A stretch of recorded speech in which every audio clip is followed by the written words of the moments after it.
Hello, hello, hello, and welcome into Iron Sharpens Iron, presented by Bear Claw Media, and as I stall, brought to you by Top Notch Plumbing. I'm not reading an ad for a stranger. This one's for you, Adrian. These are our neighbors. Top Notch Plumbing is a Greeley built company. Their techs live here, coach here, and care what your house feels like at 6 a.m. in January. That's why they're Greeley's best plumbers 6 years running. For plumbing, HVAC, and drain cleaning, choose the team that treats your home like their own. TopNotchPlumbingLLC.com. And as always, I'm joined by Zach Bloch, Quinn Denker. Fellas, how we doing? Top notch, man. Doing great. All right. It's becoming part of the intro, but it feels like a hot minute since we've been here. And this one's probably the hottest minute of them all. Oh, yeah. Lots to get back to.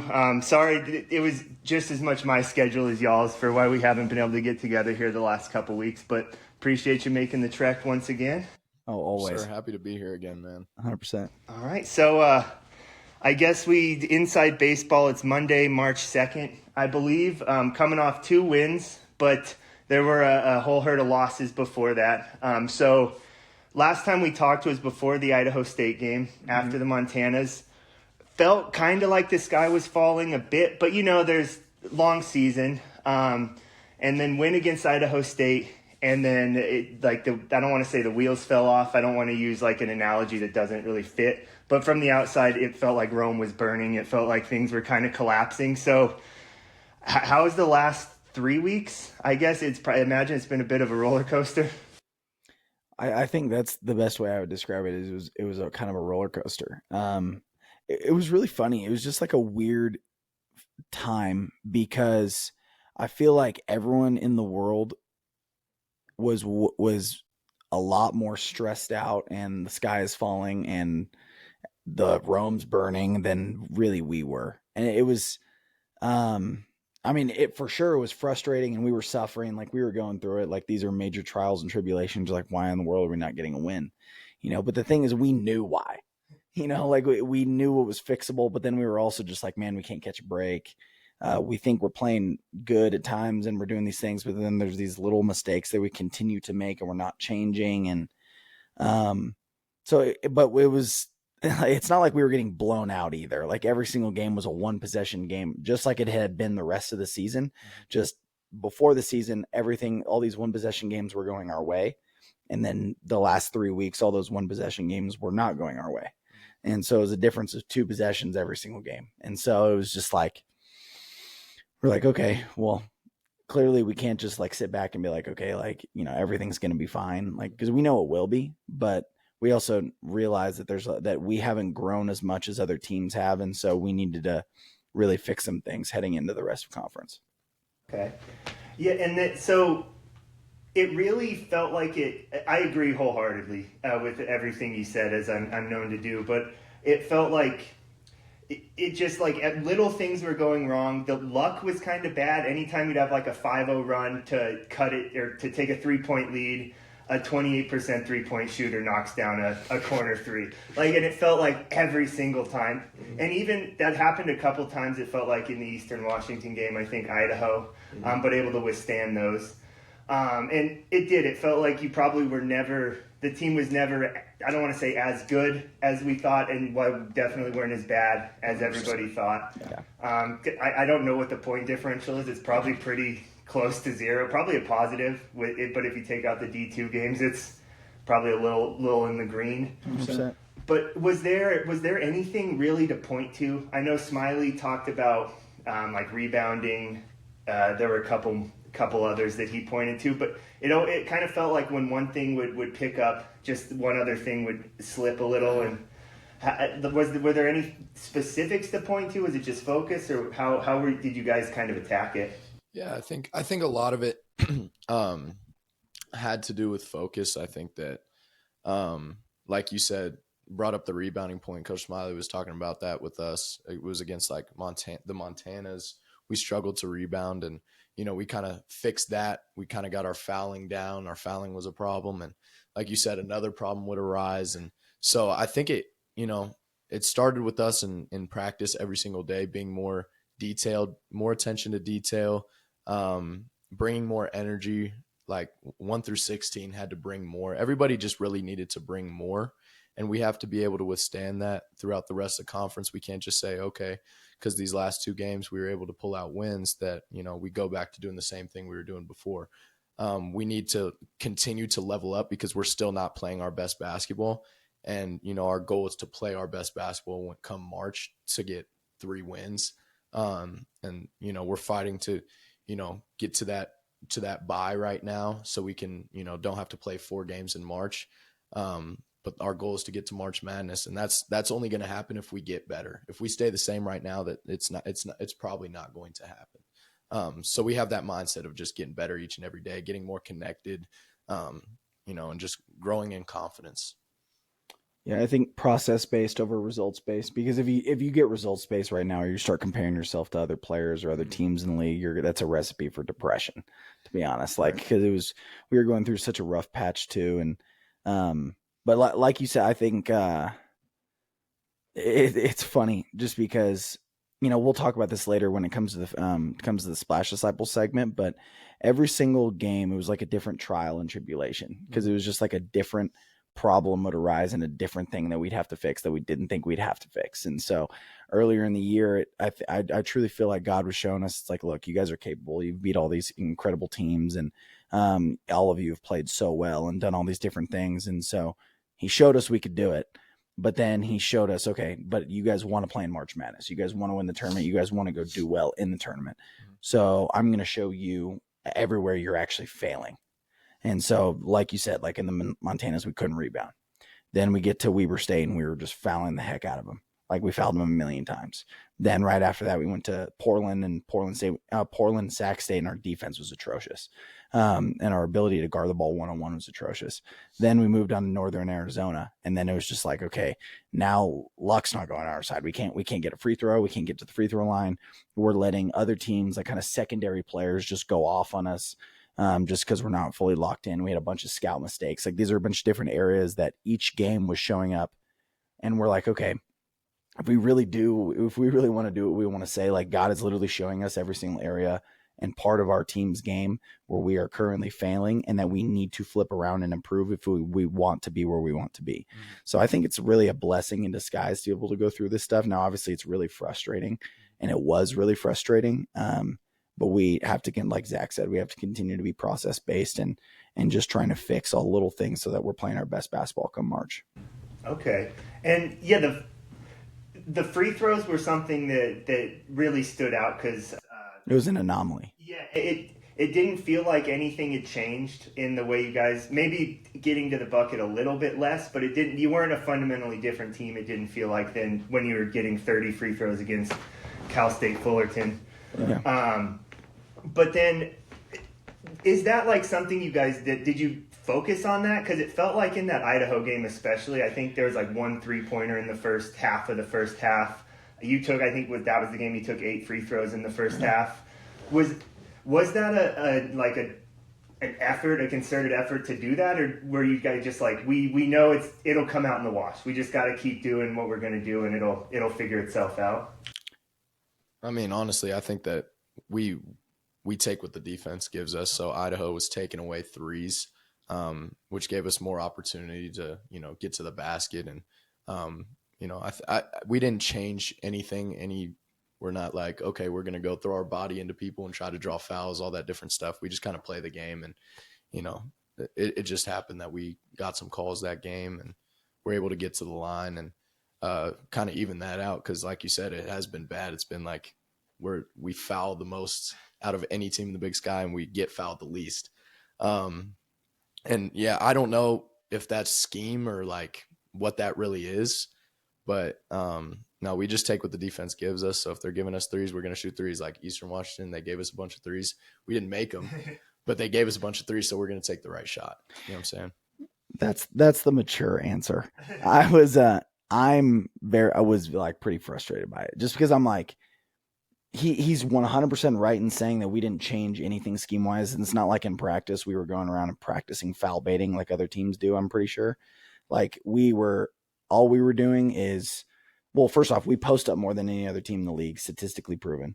Like, so we are below the defense more than any other team.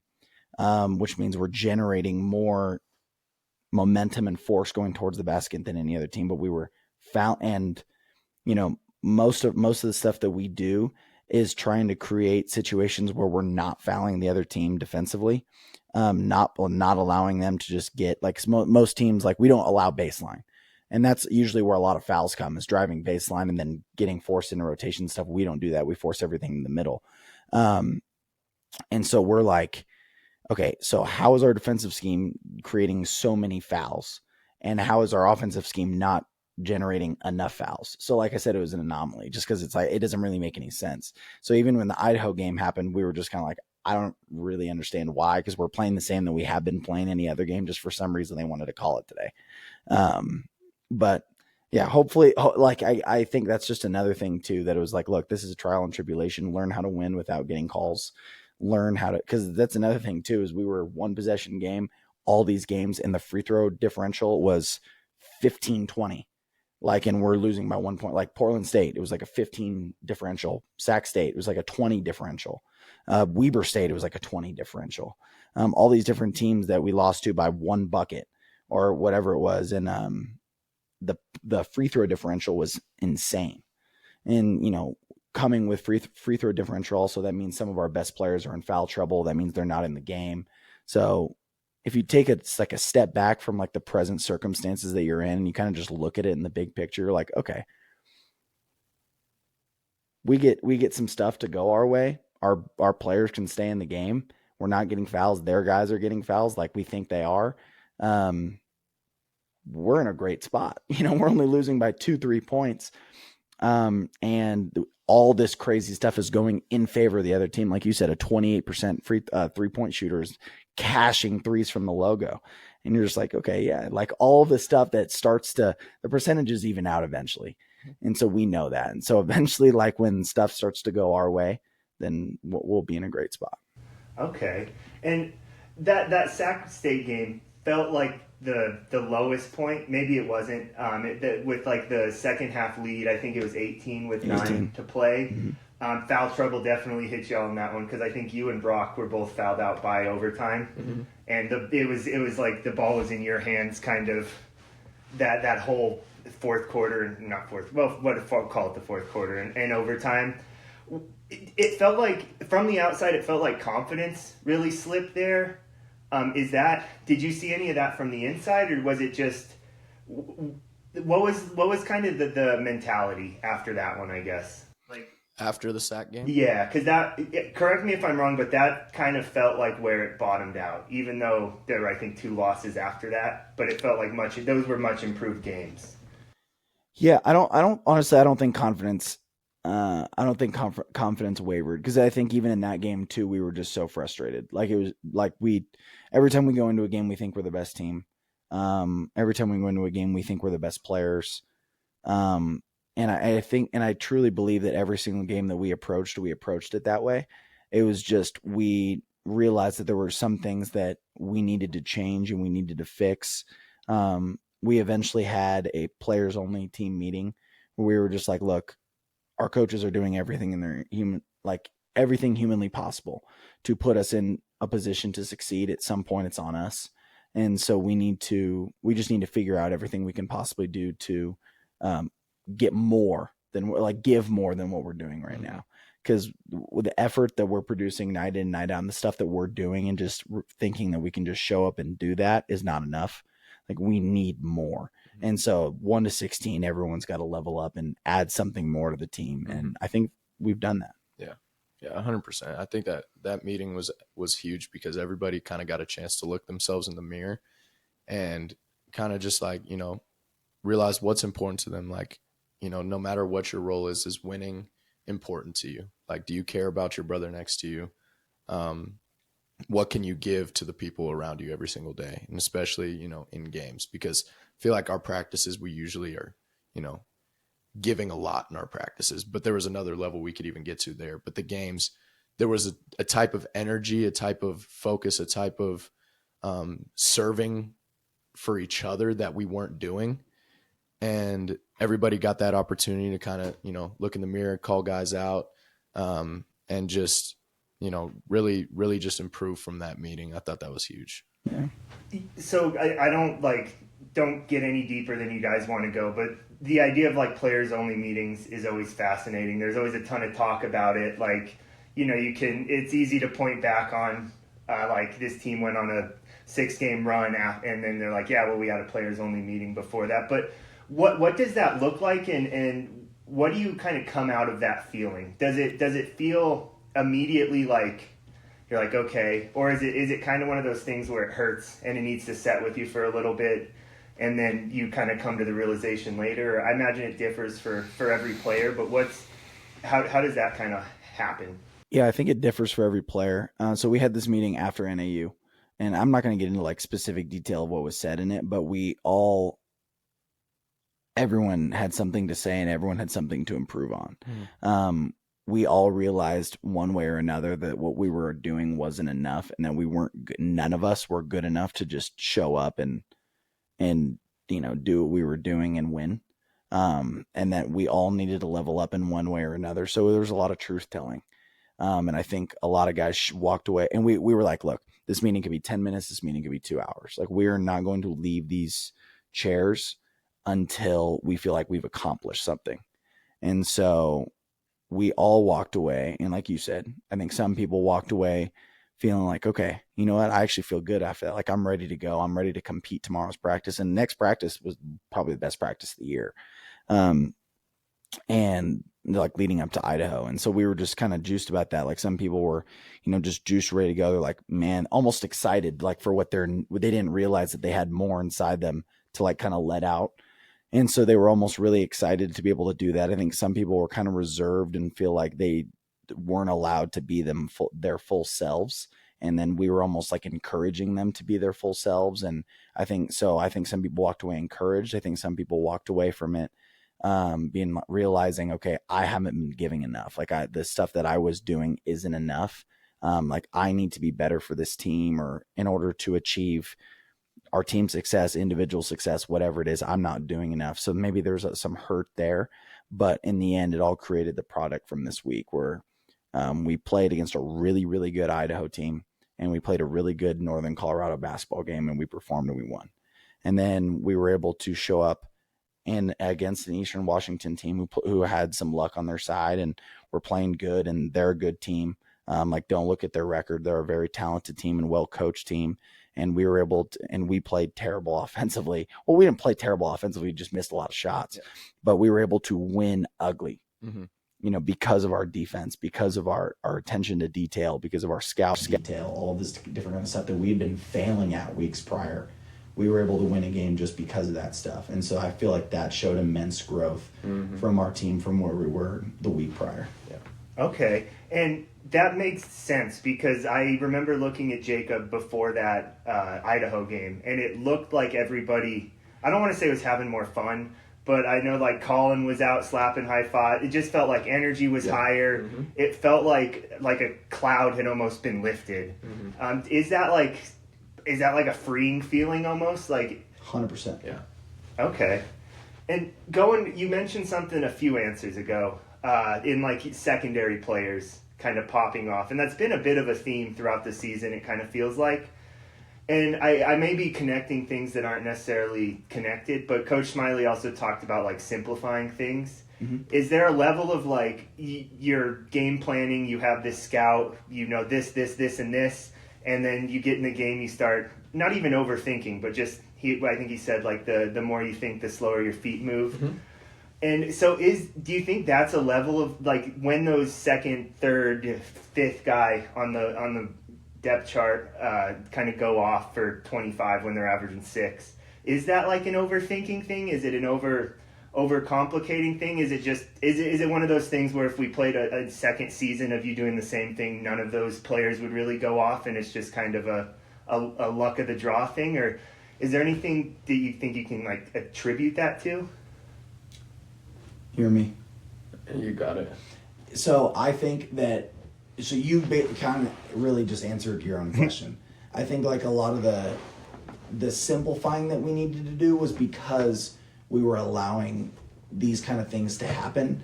Like I think our coaches and our coaching staff have done an incredible job of just like of displaying extreme ownership and realizing like, look, we can't just blame everything on luck, because luck isn't even real. Like luck's not a real thing. But what we need to realize is, okay, something that we're doing is creating this result. And so we need to figure out what that is. Now, we're not going to go out there and throw darts and throw different zones and whatever it is out there. We're going to figure out how we can still be the Northern Colorado Bears and figure out how to change what we're changing. And I think we realized that we were kind of having some complicated schemes to try to take away maybe the team's best player. And then we were almost getting confused and having scout mistakes. And like you said, when you think too much, your feet get slower. Mm-hmm. And so we have a lot of guys that are really instinctual players, and they have really good instincts. They're really athletic.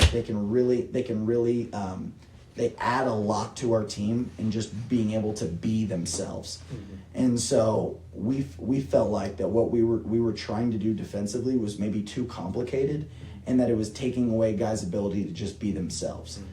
And so when you do that, and we were like, for example, I think the NAU game was huge. Is a good example of this, just because we were trying so hard to take away some of their main stuff, like maybe their main players. Like we thought they had really good post players, and so we were trying to take away their post players and different kind of actions for them to get threes. That our backside rotations weren't as good because we were so zoned in on those guys that our rotations were really bad, and we were thinking way too much about who takes this guy once we rotate this way and all this different kind of stuff, and instead of just playing basketball. And it gave a lot of the talented guys in their teams wide open shots.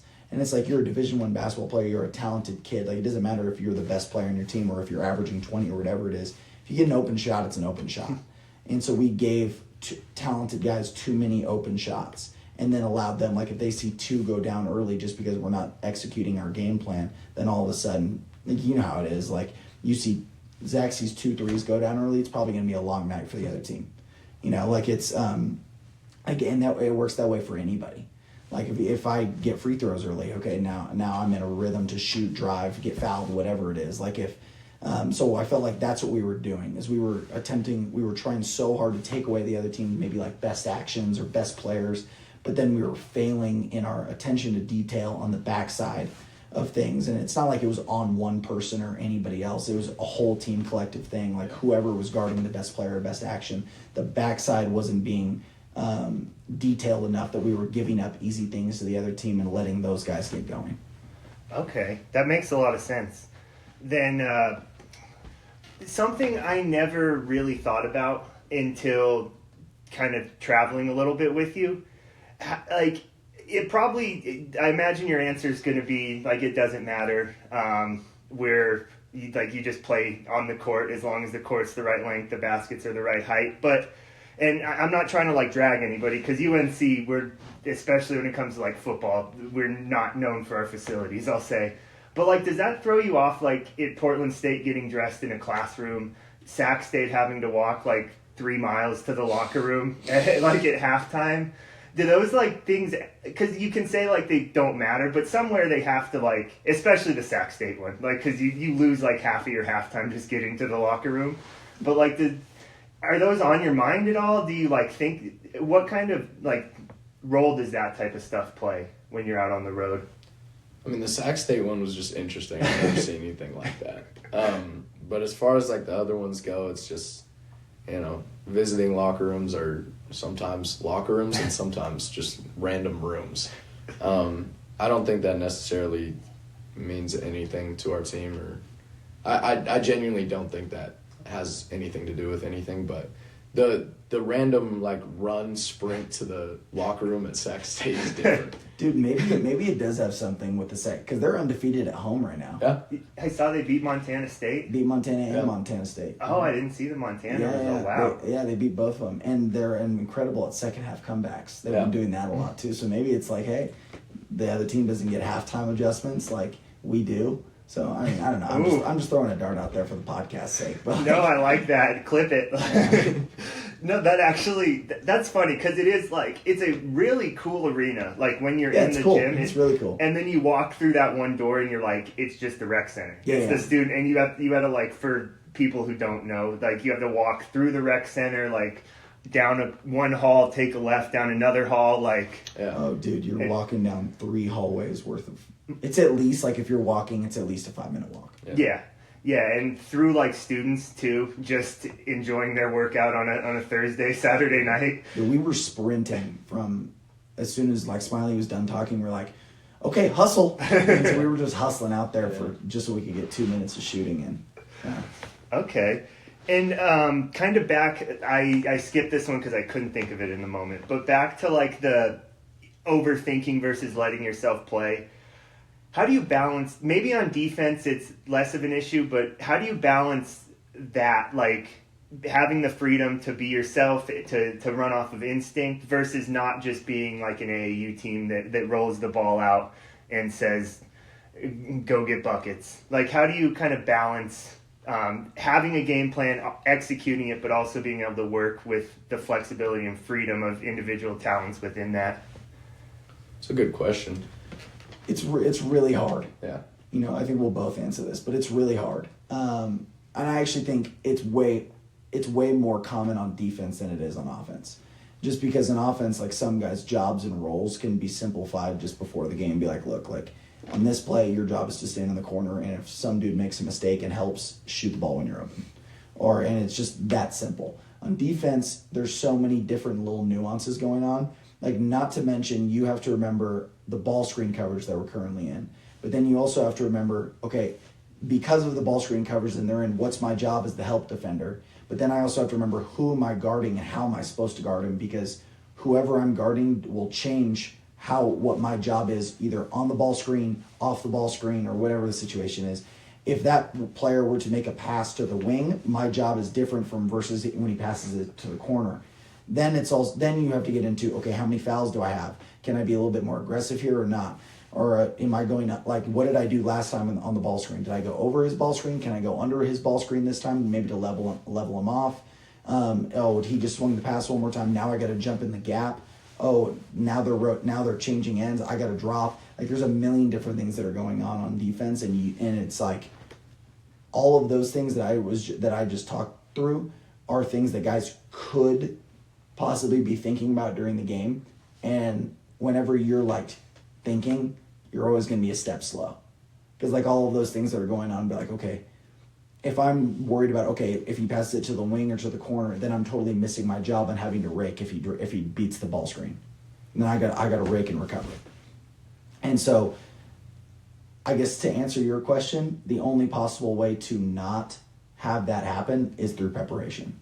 Like, our prep before game and in practice needs to be, that's where all the mistakes need to be made, and that's where we need to have perfect reps, and we need to practice through some stuff. We're just going as hard as we can and figuring it out. Because like once you're able to know, like, okay, my job is simplified, like all I got to do is when this guy comes off the ball screen, I got to rake, recover, and then just guard him for who he is. And that there's no like weird X out rules or whatever the situation is. It's a lot easier, and it allows guys to just be who they are on defense and be more active on, okay, I just got to get a stop right now versus what's my job versus what's my job, you know? Okay. Yeah, it's interesting too, because you know, one of my friends who's at a Division II right now, they don't scout anybody, and they have one of the top defenses in the country, and because basically they guard everybody the same way. They're always in the gaps. They're always rotating. They're always helping. Like, there's not like people they have to like fan out to take away threes. There's not anybody like that, or there's nobody that they don't guard. You know what I'm saying? So like, and that has worked for them. But I think that allows those players to just go out and like play free and play as hard as they possibly can.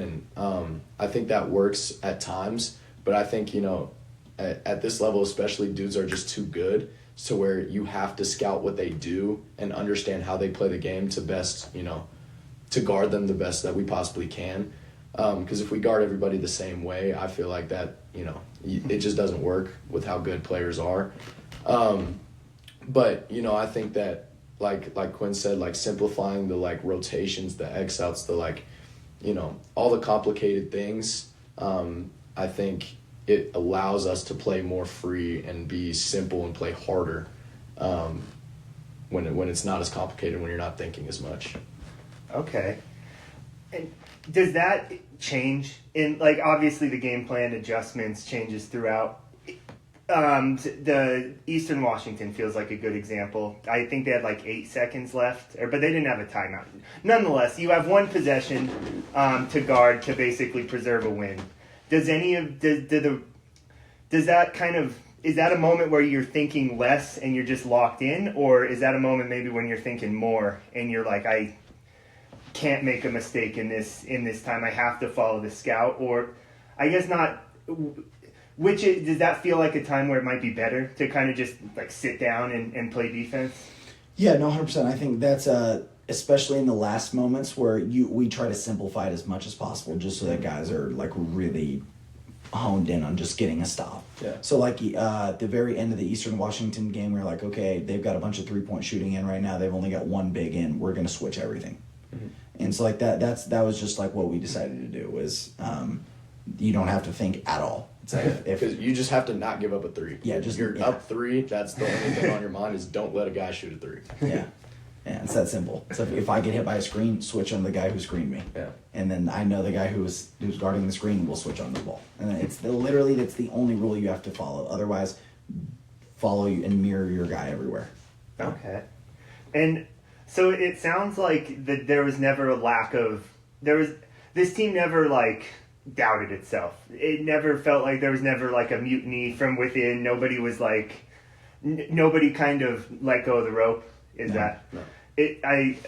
I kind of assumed so, but it was funny, not to out my Tribune coworker Ann Delaney, but she's like, can we meet and talk about UNC basketball? Like, what's going on? And we got together and like I kind of was like explaining what I've seen, like what I thought, and she was like, thank God. Like I thought I was gonna have to like dig in about like a locker room in shambles and like write a story about how things are falling apart. And I was like, no, I mean maybe, but not from what I've seen, man. No, it's funny too because I think we've been feeling that from everybody else. Like if anything, I feel like we've had to our teams had to separate ourselves from like others, like in others meaning like maybe some people at the school or just like fans or like even some like family members or whatever the situation is, just because everyone has been feeling the stress 10 times more than us. And we're just like, man, we know we got to change. Like our coaches know we got to change. Our coaches aren't stressed. We're not stressed. Nobody's stressed. We still have a positive record. You know, it's funny. So like, we're just like, no, we need to continue to grind and get better every single day. We know exactly it's not like we don't know what our problem is. Like we know what our problem is. We just got to fix it. Mm-hmm. And no one's splintering. No one I know I said this a while back on some Big Sky interview, and I should have probably ate my words when I said it, but I really mean it. Is that when we were 9-2, I said, you know, if we were 2-9, like I still think our team would just be as joyful and happy. And after I said that, we went 2-9. But there's truth to that, and that our team has been the same, and we've been really close this entire time, and no one splintered and started blaming each other or anything like that. And if anything, I feel like it's been other people who've started to try to place the blame in different areas, and all of our players have kind of shut that down. Because it really showed how close we are as a team. Like, yeah, we were really close when we were winning, but we were even closer when we were losing. And I think that's what made our team really special, because normally you'd see the opposite. I always do have to remind myself, like, you all are so much more mature about it than I am, or than we are. Like, Jacob and I are, like, losing our minds, like, we're doing this. And then Smiley walks out of the locker room after the loss, and he's not happy, but you can tell he, like, has context for all of it. For sure. And same when I texted you guys about, like, do you want to record after I think it was NAU? Yeah. And you were like, yes. Like, we're obviously, like, we're not just going to stop because we're not winning. Yeah. So I think that's probably, that was a good reminder to me, and it's probably a good reminder to everybody that, like, there's a reason y'all are in the position you are. There's a reason you've made it to this level. That doesn't just happen by accident. 100%. But then we have some positives. We've touched on the Idaho win, the Eastern Washington win. Quinn, career high 35, 10, and 7. Woo! Against, my wife's phone has, like, she can clap in, like, during a phone call. She has, like, sound effects. I wish I had, like, the applause. That's kind of cool. Yeah, cool. She always hits me with the fart noise. So, But on that note, 35-10-7 against your previous school. It seems like it's all love there, both sides. But that had to feel pretty good. Yeah, honestly, I think the best part of that was just getting the win. Just to be so real, it just felt so good just to get just to relieve and get that off our backs. So it was nice to just get the win. Yeah, and like you said, it's all love. I love all those guys. Love the coaches. Love the players. Like it was pretty cool too because it was got to pray with them before the game and just just getting to see those guys. It always makes me happy, and maybe that was something to it too. Is like.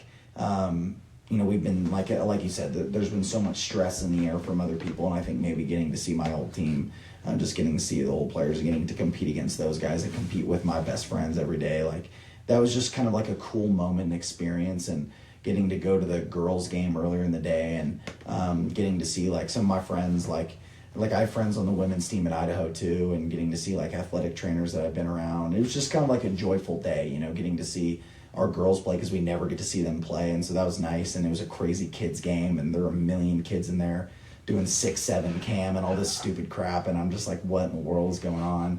But it was just a fun, joyful day. It was a late night game. My parents were in town. It was nice just to be with them, and so yeah, it was just a joyful weekend that brought a lot of joy, and it just made me feel like, okay, I don't care about any outcomes or if we win or lose or whatever the situation is. I'm just so grateful to God to be in this moment playing basketball. Because, you don't get many moments like that. And so I was just like, man, I'm just going to go out there and enjoy every single second of it. And so I think that was the best part of it. That women's game was fun because Ann and our tribute photographer was there, and I was like, Bryce, just wait. If they hit 67... Dude, it's gonna erupt. And I turned on the game because I was working, so I turned it on ESPN Plus. And I saw it was like 42-38 at the end of the third quarter. Yeah. And I was like, I don't think these kids are going to get... No. But John and the staff, good job. I heard lots of 6-7 cams. Oh, dude. Dude, what was the craziest part? Was I didn't even realize that this was our kids are doomed. Like, the kids in schools right now are doomed. There is a fiend cam. Oh, yeah, I saw that. Where, they would, the song Fiend by Travis Scott? Mm. They started playing Fiend. So one of the dudes from Idaho was at the game, Jack Payne. So I'm sitting with him at the game, and he's like, yo, did you see the Fiend cam? I said, what? He said, no, the song Fiend, just wait. So I leave, and I go sit down, and I'm sitting next to somebody else, and all of a sudden the song Fiend comes on. Every single kid in the arena loses their mind and starts singing Fiend. And I'm like, yo, since when are these elementary school kids listening to Travis Scott? What is going on right now? This is the craziest thing I've ever seen. Everyone in there, Fiend, Fiend. I'm like, there's a little preschooler singing Fiend. I'm like, this is not real. This is not real. Those D6 days are awesome. I think we actually talked on the pod about when you guys played, I think the year before you got here in Commerce. Yeah. That was crazy too. Baby Shark went crazy. That's so deep. But it came across heavy on the ES. I'm sure that one had to be at the Idaho game too. Yeah, they played that one. Yeah. It came all those kids came across so loud on the ESPN Plus. Smiley said you could hear him, he could hear him from his office upstairs. Yeah, 100%. That'd be cool if the men's team got one of those. But does a noon tip off? Is that weird? Or I like it. Okay. Because my thing, and even with the 7:00 tip off, was I don't like waiting all day long to play the game. Now I get it. You have to do it sometimes. But with the CU game or whatever, that was at noon, and I loved it. I was like, man, I love just waking up, doing a little shoot around, not really having a long day, eating some breakfast, and then showing up to hoop. And then having the rest of your day to do whatever. Yeah. Those were the best days for me. Okay, then moving just across this whole weekend, it always kind of felt to me, again, the vibes outside are much different than inside, but it kind of felt like if we could just get one, the floodgates might open, and a weight is lifted, maybe we can reel off a few wins in a row and get some momentum heading into conference. Does that feel real? Did it feel like if we could just get one, then maybe we can start stacking and we kind of get this off our backs? Yeah, I think so. I think after the Idaho game, we because it's not even really that we won. It's just how detailed we were and the energy that we brought and the way the game felt to us and the things that we wanted to improve upon, we improved upon. And so I think that gave us an even greater confidence that we can get rolling after that one. Because, but the wins, like if we would have won, we could have easily won some of those games that were one possession games, and I don't think it would have felt really like it wouldn't have felt as like we deserved it. Yeah, like we deserved it as much. You know what I'm saying? Like I felt the Idaho game, we put ourselves in a position to where we deserved to win that game because of our attention to detail, the energy we brought, the focus we brought, and the love and joy that we played with. I think that means a lot more to our team than the outcome. Mm-hmm. Yeah, no, he 100% hit it on the head. I think it was just to be able to taste victory again and realize what it took to get there. Mm-hmm. Now shows us going forward, because it's been a while, right? So I think now that shows us that every single game forward, what the attention of detail is going to take to get there to win. Okay, and then moving on to that Eastern Washington game, did you call bank? I didn't. That was the weirdest game of my life, I think. I had so many open looks, couldn't get one to go down, and all of a sudden I bank one in at the end of the game. Like, what is going on? It wasn't real to me. How did that, what was your thought when that came off your hand? Because I imagine the thought was like, oh boy. Honestly, every single one of my shots, I was like, oh, this looks good. And then I would miss it. I'm like, and then that one banked in, and I was like, oh, well, I thought it was going in. I didn't know it was going in like that. I think, did you start laughing almost when you were jogging back down the court? I was dying. I was dying because I just set him 4 screens in a row, and then they go under one. I'm like, oh, that's stupid. I don't care if he's whatever, how many shots he's missed. That's dumb. And then I look around, see it, and it just banks in, and Zach runs back. Our defense looked out. I ran back, and I was crying, bro. I was like, this is great. And then Ring in that game. We've seen flashes all season of even in games where he has 4 points and 4 rebounds, he's so just active and 100%. All over the place. He's a winner. Mm-hmm. He is. It's a great way to put it. It was cool from our end to just see him kind of go off, because I know he can make threes. He's one of those 28% guys, but every time he takes one, it feels like it's going in. How cool is it to just see him kind of tap into what a little bit of everything in the toolbox? I think. Well, just to say it too, I wouldn't look at his 3-point percentage in just the whole season. In order to be if you really want to do a good job scouting, look at his conference. And I think that's with all those guys. He's shooting over 40% in conference. And that's he's a stud. And so you're at the point now where not only you can't rake off him anymore. Yeah. You just went 3 for 4 on, and 2 of them were heavily contested. Mm-hmm. That first one I threw to him in the corner in the first half, and then that one that he made at the very end of the game to kind of seal it. Mm-hmm. That was I was like, yeah, no. Those were not easy open threes. Yeah. This dude can shoot it. Mm-hmm. And so it was just man, Ring's such a stud. He had so much winning. And so if anything, those shots and everything are just what's going to happen when you continue to show up and work every day like he does. Yeah, there was one shot he hit. It was his first shot of the game that he hit. And I don't know why, when he drove in the middle of the lane. He was past the free throw line. He got stopped. He looked around and just pulled up in bro's face and just swished it. I'm honestly, when he made that, I was yeah, you're going to the league, buddy. 100%, bro. I was this is disrespectful. They put who's a good player, but they put a 6-foot kid on you. I'm dude, you cannot guard Ring with a 6. You can't contest him. You can't contest him. Even if you put a guy his height. You may be 6'8", but he's got 7'8" arms, bro. Because there was this one practice where we were playing 1-on-1, and I was playing the hardest defense I could possibly play on him, and he was hitting these crazy pro shots on me. I'm dude. After practice, I was yeah, you'll go to the league, and just wait, you'll be there. You'll be there. So a little bit more protein shakes, bro, and you're basically Kevin Durant. 100%. 100%. And I feel like he brings something on the defensive end too, Yeah, obviously. sure. But like, I don't know if it was. I think in the Idaho game, I don't know if he started off on Colton Mitchell towards the end, or if he just got switched onto him in like 2 or 3 straight possessions. He just got switched off on him. But yeah, I know exactly. But it feels like even if he's not quite as quick, he has so like his arms. He can like make up 3 feet of space in seconds, sure. and get like.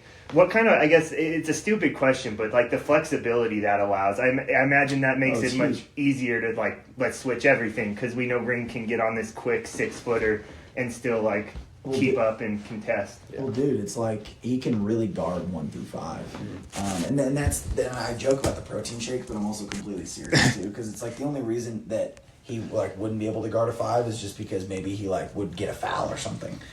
Just like maybe them trying to bury him.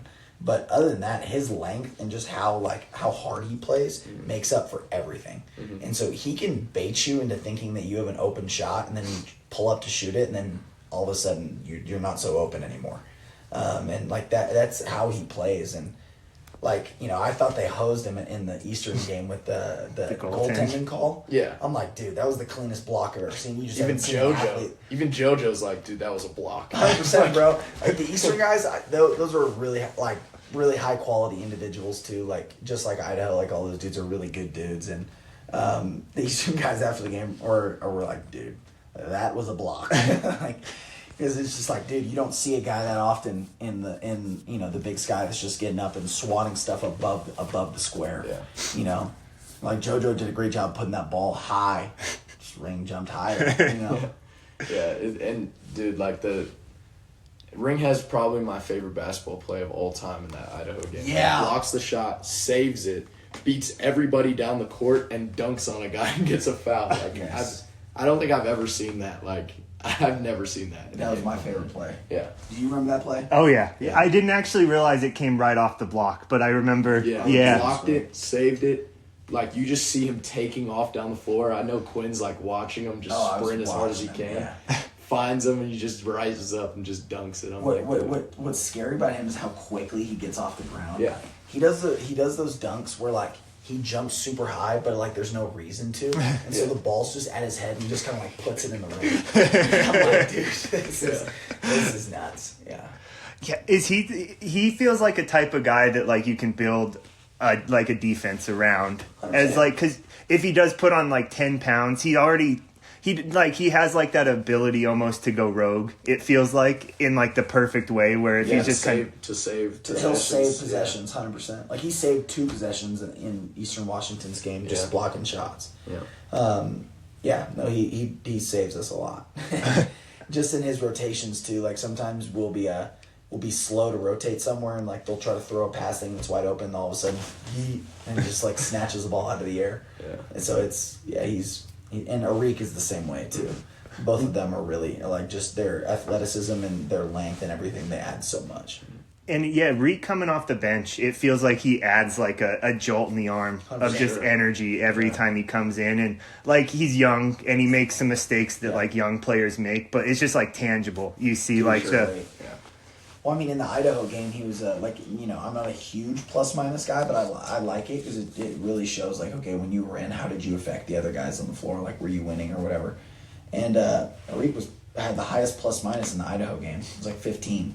And so I was just like, and that shows exactly what kind of player he is. When he comes in, he adds energy. He's going to guard. He's going to give you his best effort no matter what it is. And he's shown so many times this year that he is this crazy energizer bunny who will come in, he'll make a big play, he'll knock down a shot, he'll go dunk on somebody or try to, and then he'll he always is finding offensive rebounds. And those offensive rebounds save us possessions too. And that's something when we were losing that we were lacking was the winning plays and stuff that's just like the Ring stuff. We could get blown by on defense, and in the last couple weeks that would have been just 2 points for the other team. Ring swatting that off the glass, and we're running it the other way and getting its 4-point swing. Or when we miss a wide open shot and we're bummed and running back on defense, and the other team's already streaking down the floor, Arik flies in there and grabs another possession for us and either scores or kicks it out for a dagger 3. Like those are huge plays for our team that pay dividends that we weren't doing the last couple weeks, and now we are. Then moving forward, we don't have to focus too much on any specific game. What is it? It's Weber Thursday then? Idaho State? Or Weber? It's Weber first, Idaho State second. Okay. So kind of in the macro, not so much focused on either of those teams. What's kind of the mindset heading forward? Does it feel like, okay, we saw what we needed to do, we kind of stopped doing some of those things, and now we kind of picked it back up?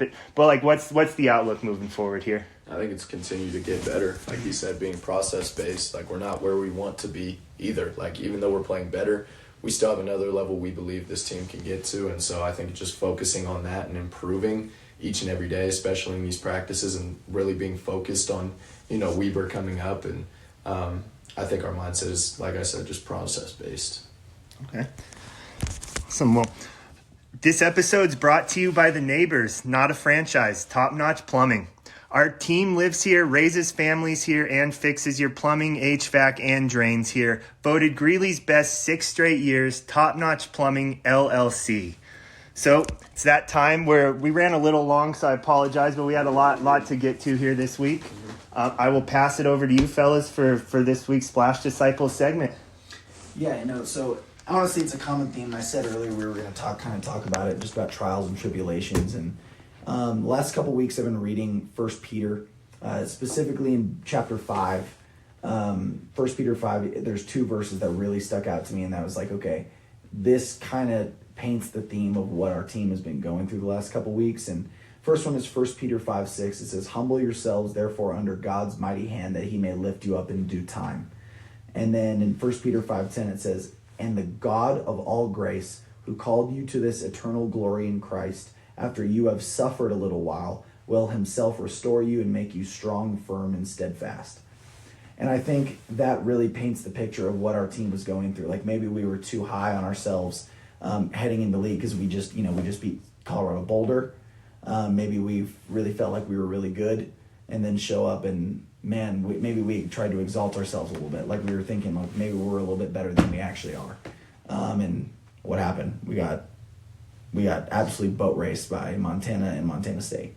They destroyed us and even though maybe it didn't seem like that in the score, they absolutely demolished us and just in how and what we like to do and what the kind of basketball we were playing. And so I felt like that we needed to humble ourselves and to understand that like, okay, we're not where we want to be at. Like even though we won these games and we had such a good non-con and everything else, we're not as good as we think we are. And it kind of goes back to what you were saying earlier. You're never as good or bad as you think you are. And so we really took that to heart and we're like, okay, we're clearly not as good, right? And so we need to start figuring those things out. And that leads me into the next verse where, we get that win at Idaho State right after, but then it's like, okay, maybe now we're on, we fixed it. Well, no, now you're going to go through the trials and errors, right? Because God said that our vision, we told God, we're like, God, we want to play in March Madness and we want to win and we want to go and we want to do these crazy things. And he said, okay, well, you guys aren't good enough yet. So let me show you all the areas in which you're not good enough yet. And so we had to endure that. We had to go through those trials and tribulations and just trust and have faith in God that he's going to lift us up. He's going to build us. He's going to make us stronger. He's going to make us firm. He'll make us steadfast. And he's going to show us all the areas in which we are weak, and he's going to make those strengths so that when it comes time that we are built and prepared for those moments that we've asked him that we want to be in. Yeah, I think, just going off that, we were kind of talking about it after like the Montanas, the book of Job in the Bible, how, I even sent it to Coach Smiley, like the breakdown of the book of Job. And so Job had an incredible life, had everything he could ever want. Like, we were 10-3, feeling great about ourselves, feeling great about, the life that God has for us and the success that he's blessed us with. And, God allows these things to be taken away from Job. And, it starts small, or I don't even know if it starts small, but it starts with a little bit, takes a little bit of things away, then he takes more, and he takes more, then Job is left with nothing and he's sick, and then God lifts him back up and restores everything and then some. And it kind of felt like that for us. We were like, okay, like, we lost the Montanas, like, now that was like God showing us that like we need to fix this and this. And then we started losing more games.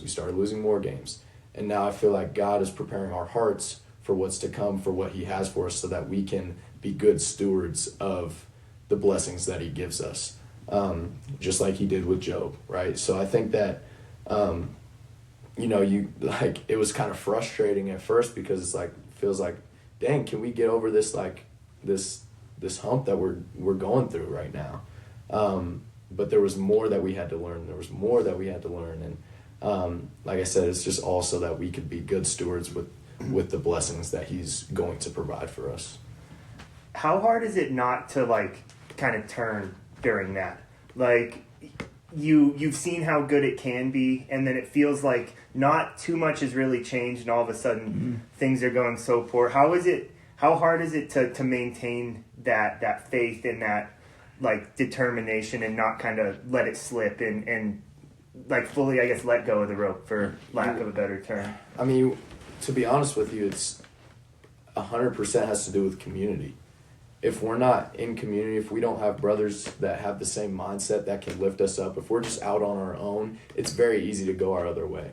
But like the podcast called Iron Sharpens Iron. Like, if you have a brother with you, if you have a whole team with you that has a faith, that has a connection to Jesus, and we can, when someone starts to stray, we can pick them back up, and look, we're all right. Like, we have a faith. We need to keep our faith, keep our hope in Jesus, that everything's all going to work out. But if we're not in our community, if we try to go our separate ways, that's why teams splinter. That's why teams allow these seasons to just continue poorly when they start losing, is because they start going their own ways. And I think our community, the way that we had that team meeting, we have Bible studies every week, we stay faithful, and we lift each other up. I think that is how you really stay the course and not get down on yourself and not go your own way. Okay, and because I actually had this thought with Arik when things, he didn't fall out of the rotation, but there was like a stretch there where he started the year in the starting lineup, wasn't getting a ton of minutes there, kind of in the middle. And I was like, I want to go say something to him, but I don't really want to just be like, keep your head up, because that's doesn't really offer much. And I also don't want to be like the other, like, incite, like, be like, well, they don't see how good you are. Like, how crucial is it you need outside voices, you need other support systems. How do you keep those from, is it just choosing the right ones? How do you keep those from, like, splintering the community that is, like, this team? I think it's, first off, there's a lot of prayer that's got to go into it, and understanding who is actually your support system, and who actually, what they are saying is of like substance, and that is something that is actually going to help you. Because if someone's just, someone could say they're your biggest fan when they're just blowing a bunch of smoke in your ear, they're not someone that's actually going to help you at all. But with Arik's grounded, and he's in the Lord. Like, he knows exactly, like, what he needs to do. And so he's never wavered one time. Every day he shows up with the same energy, the same gas. Like, he's always like, no, I'm going to go in and I'm going to go be my best today. And that's because he's rooted in faith. And it's really funny too, because we were getting so many, like, during this run when we were losing, we were getting so much hate on social media and different kind of stuff. And I remember I was getting so many comments that were just like, man, if God was good, you would have won me money. Or like, and now obviously they'd have a lot more choice language in there too than I'm saying on the pod. But it was just like, man, there are so many people out there that just don't get it. That we are going to glorify God whether we win or we lose. Like, no matter what. And we are going to glorify him as much as we possibly can. And it's about who we are as human beings and how we carry ourselves. That's what God is. Every season, I said in my Instagram post, every season God is good, because it's true. When we're winning all these games, when we're 9-2, God's good. When we're 2-9, God's still good. And we really feel like that. And if anything, he's helped us to stay together and to overcome these obstacles, trials, and tribulations. And because it's promised, like I said in Peter, like Peter says, like, yeah, you will go through trials and tribulations, and after you suffered for a little while, God will lift you up and make you strong. And so Arik has embodied that fully. And it's like, look, I started at the beginning of the year. I went through a little bit of suffering, and I'm strong and steadfast, and I'm ready to be my best for the rest of the season. And so and that is how our team has been too. So I'm just really proud of that with our guys, and it's due to, like Zach was saying, to the community of of all the players that we have, and yeah, I'm lucky. I'm lucky to be a part of this team. Yeah, I've seen. I can only imagine like the kind of comments and the hate y'all are getting. It like seeped over into like the podcast account too, and that was I think even. Did it really? Yeah, in the Montana games, there was a couple. Did you see him? No. Which is it's. Don't you have a life? Don't you like? And that's the thing is if I always like to say too, like if someone is talking about you, it's because when they talk about themselves, nobody listens, right? And that's like a huge thing. Put that on one of those fancy painted quote signs. Yeah, no, and it's real. Like you got to understand, like you're never gonna take advice from somebody you're never gonna take criticism from someone you'd never take advice from, right? So, like even when Johnny Boy 3780 says I suck, it's like, okay, dude, whatever, and that's just the funny thing about Twitter trolls now is no one actually has the balls to say it to your face or anything else, and that's how it goes. 100% blank profile picture, bunch of numbers. We were actually talking about there's this Twitter account. I'm not going to say the Twitter account out loud, but there's this dude. I have a feeling the Twitter account knows you're talking about him and might be 100%. listening. I hope he does, because there's this guy that every time we win, gosh, he's the biggest UNC Bears fan on the planet. Every time we lose, gosh, fire Smiley. Quinn Denker needs to die. Like all this crazy stuff, and it's just like, man, like, wow. Yeah, dude. No, and it's it's really funny, but I guess just how it goes, dude. I guess people care. If it shows nothing else, they care. 100%. It's just how it goes. Well, that's probably a good spot to end here. I kept you guys like much longer than you're probably expecting. So thank you once again, as always. Anything you want to add before I get into my spiel to log us off here? You know what I did see actually recently? That same guy goes, Splash Disciples talk about trash disciples. He actually said that? Oh, this guy's a joke. And I was like, this guy's hilarious. Because like 3 weeks ago you were saying, God, I love the Splash Disciples. Like, oh, I'm so inspired by their account. And I'm just like, oh gosh. Oh man. Well, as always, if you like what we're doing, that's when you leave the comments when you like what we're doing. And if you don't like what we're doing, I cannot stress this enough. At Bear Claw Media on Twitter, put that in his DMs. Ben will go fisticuffs with anybody. Yeah. But if you do like what we're doing, like, comment, subscribe. Tell your mom to like, comment, subscribe, all that good stuff. And if you don't, we'll probably see you next week when we put out this next episode. 100%. Sir, top notch. Top notch. Have a good one. Peace.